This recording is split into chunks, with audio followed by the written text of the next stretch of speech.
నమో వెంకటేశాయ. ఓం నమ శివాయ. అందరూ బాగుండాలి, అందులో నేను ఉండాలి. నమస్తే ఫ్రెండ్స్. దక్ష ప్రజాపతి 13 మంది కుమార్తెలను బ్రహ్మమానస పుత్రుడైన మరీచి మహర్షి సుతుడు కశ్యప ప్రజాపతి వివాహమాడాడు. దేవతలకు, రాక్షసులకు, జంతు సామ్రాజ్యానికి ఆది పురుషుడు కశ్యపుడే. ఒకరోజు అతడు తన భార్యలతో కద్రువ, వినత అనే ఇద్దరిని పిలిచి, మీకు వరమిస్తున్నాను, మీకు ఎలాంటి సంతానం కావాలో కోరుకోండి అన్నాడు. కుద్రువ వెంటనే, నేను 1000 మంది బ్రహ్మాండమైన సర్పాలకు తల్లిని కావాలి అని కోరింది. వినత, నాకు 2 పుత్రులు కావాలి, అయితే వారు కుద్రువ సంతానం కన్నా బలవంతులై ఉండాలి అని కోరింది. కశ్యపుడు తదాస్తు అని దీవించి ఈ కోరికలను తీర్చడానికి అవసరమైన యజ్ఞాన్ని చేయడానికి వెళ్ళాడు. పక్కవారి కన్నా గొప్పగా ఉండాలనుకునే ఆ కుద్రువ, వినత ఇద్దరు అసూయకు బానిసలు. ఆ అసూయ వల్ల వారికి, వారి బిడ్డలకు అనేక కష్టాలు కలిగాయి. ఇంద్రాది దేవతలు కశ్యపుడికి అదితి అనే భార్య వల్ల కలిగిన పుత్రులు. ఇంద్రుడు ఇతర దేవతలతో కలిసి కశ్యపుడి వద్దకు వచ్చి, బొటనివేలంత చిన్న చిన్న శరీరాలు గల వాల్లక్విలుననే ఋషులు కూడా యజ్ఞాన్ని నిర్వహించడానికి వచ్చారు. కశ్యపుడు వారితో, మీరందరూ యజ్ఞానికి కావలసిన సమిదలు అంటే కట్టెలు తీసుకురండి అని చెప్పి పంపాడు. ఇంద్రుడు పర్వతమంతా మొత్తంలో సమిదల్ని ఒంటి చేతితో తెస్తూ ఉంటే, వాలక్విల ఋషులు చిన్న కొమ్మలను మోసుకురావడానికి ఆయాసపడుతూ కనిపించారు. ఇంద్రుడు వాళ్లను చూసి అవహేళనగా నవ్వాడు. దానితో వారికి కోపం వచ్చి ఈ ఇంద్రుడి గర్వం అణచాలి అనుకున్నారు. యజ్ఞం మొదలయ్యింది. వాలుక్యులు మంత్రాలు చదువుతూ, మా తపఃఫలం మొత్తాన్ని ధారపోస్తున్నాము. ఈ ఇంద్రుడికి ప్రతిగా మరొక ఇంద్రుడు జన్మించుగాక. అతడు సంకల్ప మాత్రం చేత ఎక్కడికైనా వెళ్ళగలవాడై ఉండాలి. తన సంకల్పం చేతనే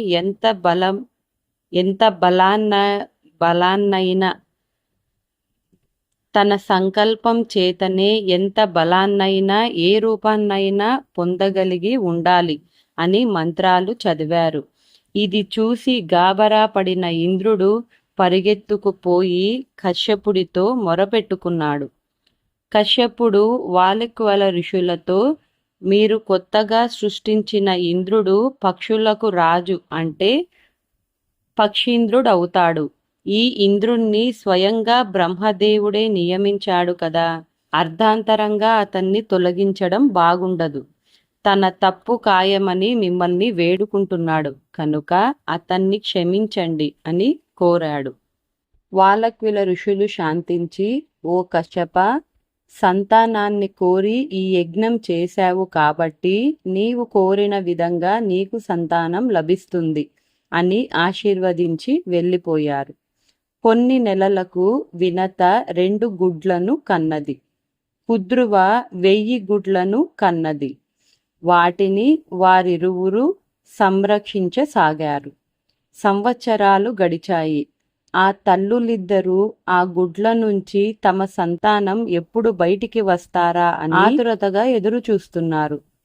ఒక రోజున కుద్రువకు పుట్టిన 1000 గుడ్లు పగిలి వాటిలో నుంచి 1000 నాగులు పుట్టారు. కుద్రువ ఆనందానికి మేరలు లేవు. ఇది చూసిన వినతకు ఎక్కడలేని ఈర్ష్య కలిగింది. ఉండబట్టలేక తన గుడ్లల్లో ఒక గుడ్డును పగలగొట్టి చూసింది. అందులో ఒక పిల్లాడు కనిపించాడు. అతడి పేరు అనురుడు. అయితే ఆ గుడ్డును తొందరపడి పగలగొట్టడం వలన వాడికి సగం శరీరమే ఏర్పడింది. మిగిలిన శరీరం మాంసం ముద్దలా ఉన్నది. ఇది చూసి ఆమెకు దిగ్భ్రాంతి కలిగింది. అలా చేసినందుకు ఆ పిల్లవాడు వినుతను శపిస్తూ, అసూయతో తొందరపాటుతనంతో ఇలా చేశావు కాబట్టి దీనికి ప్రతిగా నీవు బానిసగా బ్రతకవలసి వస్తుంది అని శపించాడు. ఇంకా, అయితే నీవు కనుక ఈ రెండవ గుడ్డును ఓపికగా సంరక్షిస్తే ఇందులో నుంచి పుట్టే నా తమ్ముడు నీకు దాస్య విముక్తి కలిగిస్తాడు అని శాప విమోచనాన్ని కూడా చెప్పి సూర్యుడికి రథసారథిగా ఉండేందుకు గగనమండలంలోకి ఎగిరిపోయాడు. వినుత ఎంతో బాధపడింది. కానీ ఏమిటి ప్రయోజనం? తొందరపాటుకు మూల్యం చెల్లించక తప్పదు గదా. ఇక చేసేదేమీ లేక రెండవ గుడ్డు ఎప్పుడు పగులుతుందా అని వినుత ఎదురు చూడసాగింది. నిజానికి అసూయ అనేది మనల్ని బానిసలుగా చేస్తుంది. అసూయ వలననే మనకు కోరికలు పెరిగి అవి తీరాలన్న పంతాలు ఎక్కువవుతాయి. ఆ పంతాల వల్ల మనం ఎంత నీచమైన పని చేయడానికైనా తయారవుతాము. ఇటువంటి ప్రవర్తన ఆయా వస్తువుల కోసం, విషయాల కోసం ప్రాకులాడేలా మనల్ని దిగజారుస్తుంది, మనశ్శాంతి లేకుండా చేస్తుంది. కాబట్టి ఈ అసూయను సమూలంగా వదిలిపెట్టాలనుకున్నప్పుడే మనం ఔన్నత్యాన్ని సాధించగలుగుతాం. ఇలా ఉండగా ఒకనాడు కద్రువ, వినుత సాగర తీరాన వాహ్యాలికి వెళ్లారు. అదే సమయంలో దేవతల గుర్రం అక్కడ విహరిస్తోంది. అది సూర్యుడు అస్తమిస్తున్న సంధ్యా సమయం. కుద్రువ దూరం నుంచి దానిని చూసి ఆ గుర్రం ఏ రంగులో ఉంది అని అడిగింది. వినత అది తెల్ల రంగులో వెలిగిపోతూ ఉంది అని జవాబిచ్చింది. కుద్రువ, చూడు, దాని శరీరమంతా తెల్లగా ఉన్నా తోక మాత్రం నల్లగా ఉంది అని పలికింది. వినత అందుకు ఒప్పుకోలేదు. కాదు, తోక కూడా తెల్లగానే ఉంది అని అంది. ఆ మాట మీద వాళ్ళిద్దరూ వాదించుకున్నారు. ఎవరి మాట నెగ్గితే వారికి రెండవ వారు జీవితాంతం దాసిగా ఉండాలని పందెం వేసుకున్నారు. అప్పటికి చీకటి పడిపోయింది కాబట్టి మరుసనాడు వచ్చి చూడాలని ఇద్దరూ నిశ్చయించుకున్నారు. ఇంటికి చేరగానే కుద్రువ తన కుమారులైన నాగులందరినీ పిలిచి వారికి ఆ రోజు జరిగిన విషయం చెప్పి తన పంతం నెగ్గేందుకు వారికి సహాయపడమని కోరుతూ, తెల్లవారేసరికి మీరు ఉచ్చస్రవం తోకను పట్టుకొని నల్లని రోమాలుగా కనిపించండి అని ఆజ్ఞాపించింది. అయితే వారు అటువంటి అన్యాయపు పని తమ వల్ల కాదన్నారు. కుద్రువ కోపంతో, మీరందరూ జనమేజయుడు చేసే సర్పయాగంలో నాశనమైపోతారు అని శపించింది. ఒక తల్లి తన బిడ్డలనే శపించేలా చేయగలిగే అసూయ, కోపం ఎంతటివో చూడండి. అయితే ఆ నాగులలో ఒకడైన కర్కోటకుడు, అమ్మ, ఆ పని నేను చేస్తాను అని చెప్పి వెళ్ళి ఆ గుర్రం తోకకు చుట్టుకొని అది నల్లగా కనిపించేలా చేశాడు. న్యాయాన్యాయాలను పట్టించుకోకుండా ప్రవర్తించే క్రూరుడైన మనిషిని కర్కోటకుడు అని పిలవడం ఇక్కడి నుంచే నానుడిగా తయారైంది. తెల్లవారుతుండగా వినత, కుద్రువ ఇద్దరూ మళ్ళీ సాగర తీరానికి వెళ్ళి చూడగా ఆ గుర్రం తోక నల్లగా కనిపించింది. దీనితో వినత పందెంలో ఓడిపోయింది. అది మొదలు వినత కుద్రువకు దాసిగా ఉంటూ సేవలు చేయడం మొదలుపెట్టింది. అదే రోజున వినుతకు రెండవ గుడ్డు నుంచి గరుత్మంతుడు జన్మించాడు. పుట్టడంతోనే పరాక్రమంతో ఆకాశంలో విహరించి వచ్చి తల్లి వినతికి నమస్కరించి ఆ తరువాత పినతల్లి కుద్రువకు కూడా నమస్కారం చేశాడు. కుద్రువ గరుత్మంతుని, నాయన, మీ అమ్మలాగానే నువ్వు కూడా మాకు దాసుడివై ఉండాలి. ఇది మొదలు నా బిడ్డలందరినీ నీ మూవురం మీద ఎక్కించుకొని ఆడిస్తూ ఉండు అని ఆజ్ఞాపించింది. గరుత్మంతుడు అలాగే చేయసాగాడు. కాలం సాగిపోతోంది. ఇలా వేరొకరికి దాస్యం చేయడం గరుత్మంతుడికి నచ్చలేదు. ఒకరోజు గరుత్మంతుడు నాగుల్ని తన మూపున ఎక్కించుకొని ఇంకా ఇంకా ఇంకా పైకి ఎగిరి సూర్యమండలం సమీపానికి చేరాడు. సూర్యుడి తాపానికి తాళలేని నాగులన్నీ తలలు వాల్చి స్పృహదప్పి నేలమీద పడిపోయే స్థితికి చేరాయి. ఇది చూచి కుద్రువ ఇంద్రుణ్ణి ప్రార్థించింది. ఇంద్రుడు కుంభవృష్టి కురిపించాడు. దానితో నాగులకు సాంత్వన కలిగింది. అప్పటి నుండి కుద్రువ వినుతను గరుత్మంతుణ్ణి మరింత కష్టపెట్టసాగింది. ఎంతకాలం ఈ దాస్యం అని గరుత్మంతుడు వాపోయాడు. చివరకు ఏమి చేస్తే తన తల్లికి ఈ దాస్యం నుండి విముక్తి కలుగుతుందో చెప్పమని నాగుల్ని అడిగాడు.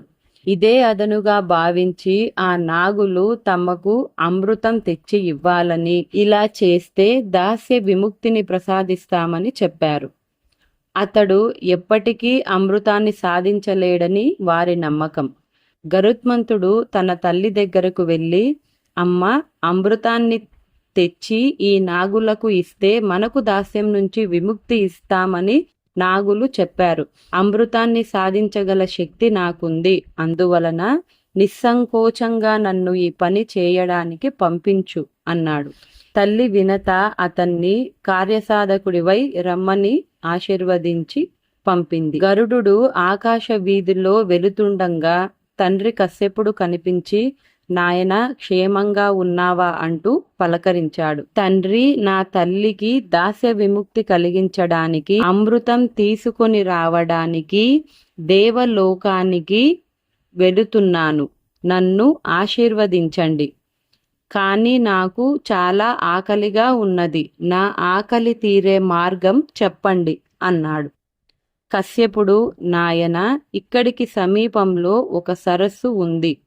దానిలో ఒక గజము, ఏనుగు, ఒక కచ్చపము, తాబేలు నిర్విరామంగా పోరాడుతున్నాయి.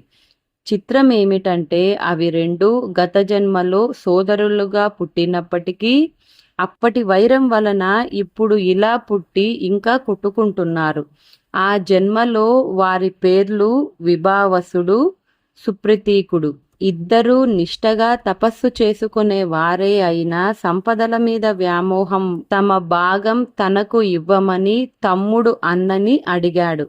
అన్నకు ఆస్తి పంపకాలు ఇష్టం లేదు. అన్న తమ్ముడితో, తమ్ముడు, లోభబుద్ధి గల మనుషులే ఇలా ఆస్తులు పంచుకోవాలనుకుంటారు. ఒకరినొకరు చంపుకోవడానికి కూడా వెనుకాడరు. అన్నదమ్ముల మధ్య ఇటువంటి ద్వేషాన్ని అదనుగా తీసుకుని ఇతరులు వారి సొమ్మును కాజేస్తారు. కాబట్టి వాటాలు పంచుకోవడం మంచిది కాదు అని నచ్చజెప్పిన తమ్ముడు వినిపించుకోవడం లేదు.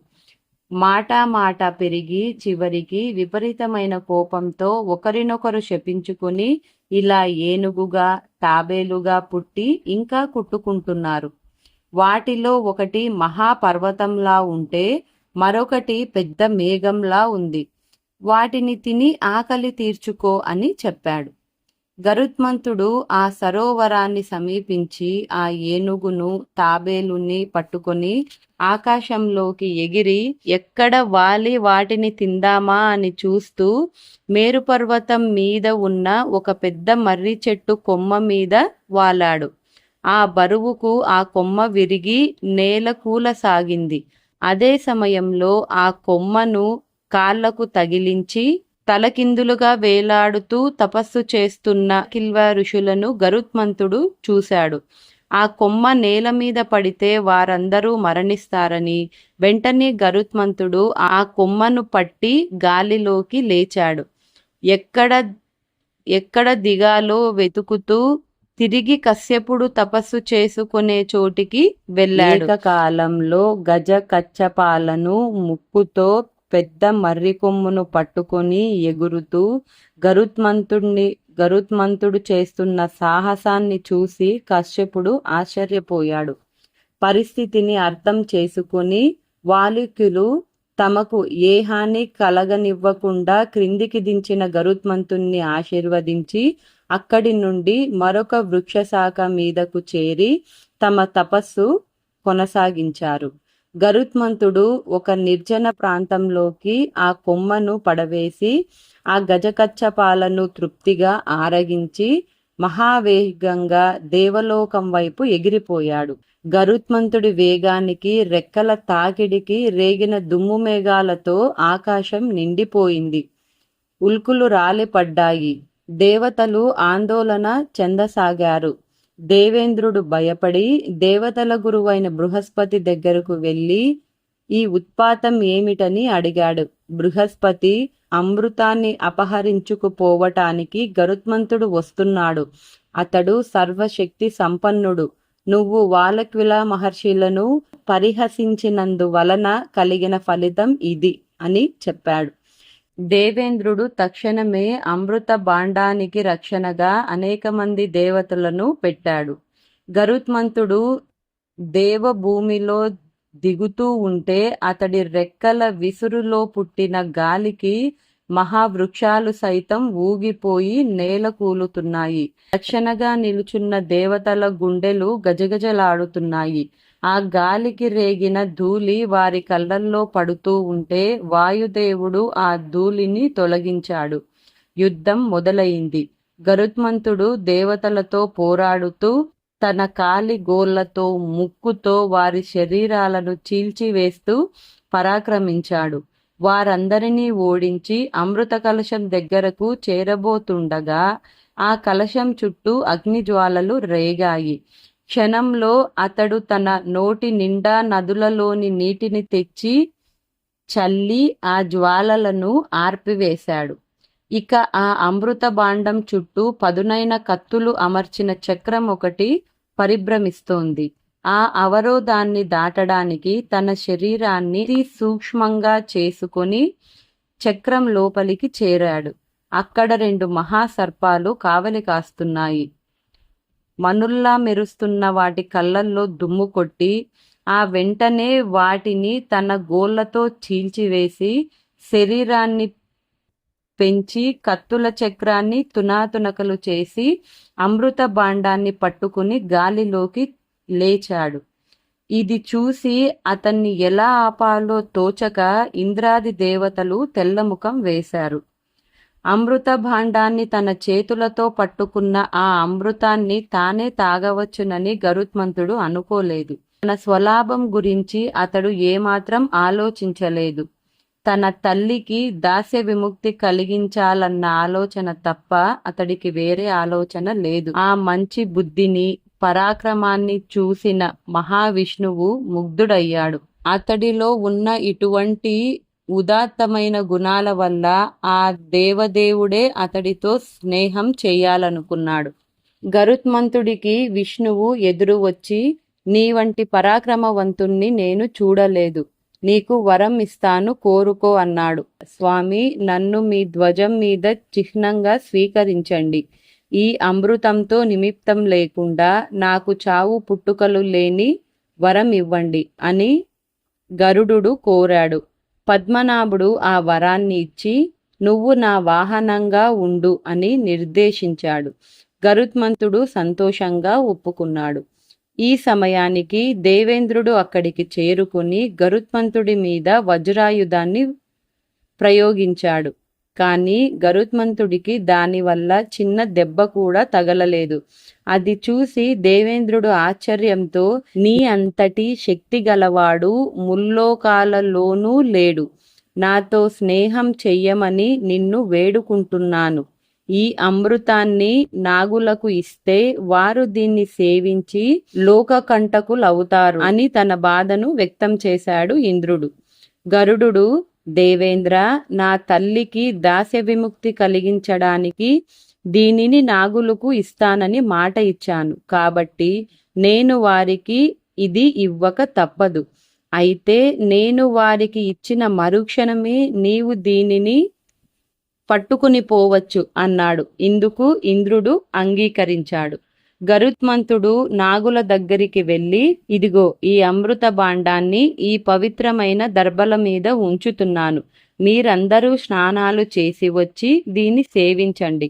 ఇక మా అమ్మకు నాకు దాస్య విముక్తి కలిగినట్లే కదా అన్నాడు. వారు అవునవునంటూ ఆనందంగా తలలు ఊపారు. తత్క్షణమే గరుత్మంతుడు తన తల్లితో అక్కడి నుండి వెళ్ళిపోయాడు. ఇంద్రుడు వచ్చి అమృతాన్ని అపహరిస్తాడని ఊహించని నాగులు స్నానానికి బయలుదేరారు. మరో క్షణంలో ఇంద్రుడు వచ్చి అమృత కలశాన్ని అపహరించుకుపోయాడు. ఈ విధంగా గరుత్మంతుడు తన తల్లికి దాస్య విముక్తిని కలిగించాడు.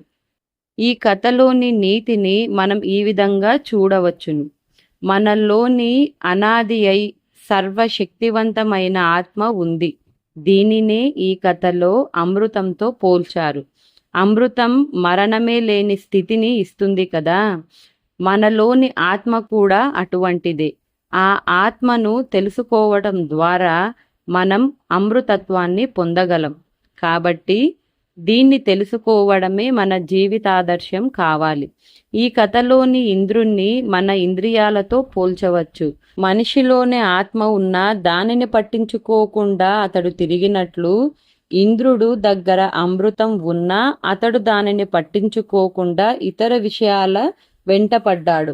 కేవలం ఇంద్రుడు మాత్రమే కాక ఇతర దేవతలు కూడా తమ స్వార్థాన్ని గురించి, సుఖాలను అనుభవించడం గురించే ఆలోచిస్తారు. కానీ పరిపూర్ణత్వాన్ని, మోక్షాన్ని పొందడానికి ప్రయత్నించరు. అందువలన ఎన్నో చేదు అనుభవాలు చవిచూస్తుంటారు. అయినా ఏమీ నేర్చుకోరు. బలవంతులైన వాడు ఆత్మవిశ్వాసంతో తన స్వార్థాన్ని లెక్క చేయకుండా అందరితో స్నేహంగా ఉంటాడు. బలహీనుడు కోరికలకు, క్రోధానికి, లోభానికి సులభంగా లొంగిపోయి స్వార్థపరుడుగా తయారవుతాడు. స్వార్థపరుడు ఇతరులను గేలి చేసి శత్రువులను తయారు చేసుకుంటాడు. కాబట్టి ఇంద్రియ సుఖాలను గురించి ఆలోచించడం మాని మరింత ఉన్నతమైన ఆదర్శం కోసం మనం ప్రయత్నించాలి. పై కథలో లాగా ఆత్మ అనే అమృతం మన దగ్గరే ఉన్నా మన ఇంద్రియాలు, మనస్సు అశాశ్వతమైన కోరికల వెంట తిరుగుతూ, కోరికల వెంట పరుగులు తీస్తూ దాన్ని పట్టించుకోవు. అంతేకాక ఇంద్రియాల వల్ల కలిగే సుఖాలు కొంచెం అలవాటయి, కొంచెం ధనం చేతికి రాగానే కథలోని ఇంద్రుడు వాళ్ళ కిల్వులను అవమానించిన విధంగా మనిషి కళ్ళు నెత్తికెక్కి కన్ను మిన్ను కానక ప్రవర్తిస్తాడు. పర్యావసానం విషదానమే కదా. అయితే ఈ ఇంద్రుడు కన్నా గొప్పవాడు గరుత్మంతుడైన పక్షీంద్రుడు. మనలోని సంకల్ప శక్తితో పోల్చవచ్చు. ఈ సంకల్ప శక్తి గరుత్మంతుడిలాగా ఏమైనా చెయ్యగలదు, అన్నీ సాధించగలదు. గరుత్మంతుడు ఇంద్రాద్రి దేవతలతో చేసిన పోరాటాన్ని మనం మన ఇంద్రియాలతో చేసే పోరాటంతో పోల్చవచ్చు. పక్షీంద్రుడు ఇంద్రుణ్ణి ఓడించినట్లు మన సంకల్పన శక్తి చేత ఇంద్రియాలను వశపరుచుకొని వాటికి నాయకత్వం వహించే మనసుని మన స్వాధీనంలో తెచ్చుకొని ముందుకు సాగాలి. అంతేకాక ఈ కథలో గరుత్మంతుడు, నాగులు వరుసగా రాజసిక, తామసిక గుణాలకు ప్రతీకలు. గరుత్మంతుడు నాగులను విసర్జించినట్టు సంకల్పన శక్తితో రాజసిక గుణాన్ని పెంపొందించుకోవడం కోసం, తద్వారా తాపసిక గుణాన్ని జయించుకోవచ్చు. గరుత్మంతుడు ఈ కథలో అమృతాన్ని తీసుకురావడం అనే ఆదర్శాన్ని తీసుకున్నాడు. అందుకు బయలుదేరే ముందు గజ కచ్చపాలను తినడం ద్వారా తన శారీరక, మానసిక బలాలను పెంపొందించుకొని బయలుదేరాడు. జీవితంలో ఏది సాధించాలన్నా శారీరకంగా, మానసికంగా బలవంతులై ఉండటం తప్పనిసరి కదా. గరుత్మంతుడు ఎదుర్కొన్న అగ్నిజ్వాలలను మనలోని రాగద్వేషాలతోనూ, కత్తుల చక్రాన్ని కామ, క్రోధ, లోభ, మోహ, మదమాశ్చర్యాలనే 6 చెడు లక్షణాలతోనూ, ఆ తర్వాత ఎదురైన 2 మహాసర్పాలను అహంకార మమకారాలతోనూ పోల్చవచ్చు. వీటన్నింటితోనూ పోరాడి గెలిచినప్పుడే మనం అమృతత్వాన్ని నేర్చుకోగలుగుతాము. నిజానికి గరుత్మంతుడి లాంటి రాజసికులే క్రమంగా సత్వగుణాన్ని సాధించి అమృతత్వాన్ని సాధిస్తారు.